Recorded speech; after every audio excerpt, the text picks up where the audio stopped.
জন্য সকাল থেকে মধ্যরাত পর্যন্ত কাঁধে কাঁধ মিলিয়ে কাজ করতে হবে, এর বাইরে কোনো কিছু নেই।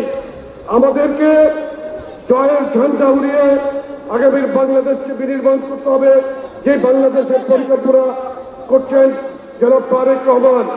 আমরা আগামীতে সুখী স্বনির্ভর বাংলাদেশ গড়ার প্রত্যয় নিয়ে ইনশাআল্লাহ ধানের শীষকে বিপুল ভোটে বিজয়ী করে আগামীর বাংলাদেশ বিনির্মাণ করবো জনাব তারেক রহমানের নেতৃত্বে।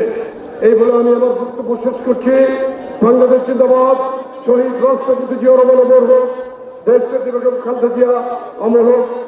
বাংলাদেশের 20 কোটি মানুষকে ঐক্যবদ্ধ করে সমৃদ্ধ বাংলাদেশ গড়ার জন্য তিনি দিনরাত পরিশ্রম করছেন আমাদের প্রিয় নেতা জনাব তারেক রহমান জিন্দাবাদ। ধন্যবাদ। ধন্যবাদ মোনান্নানকে। আমাদের এই যে ব্যারিকেডের যে বাসগুলো আছে এগুলো নিয়ে ধাক্কাধাক্কি কেন করছেন আপনারা? প্লিজ কেন করছেন? সমস্যাটা কোথায়? আমাদের আপনারা এখানে এত ধাক্কাধাক্কি করছেন যে ওই ব্যারিকেড ভেঙে গেলে তো সমস্যা হবে।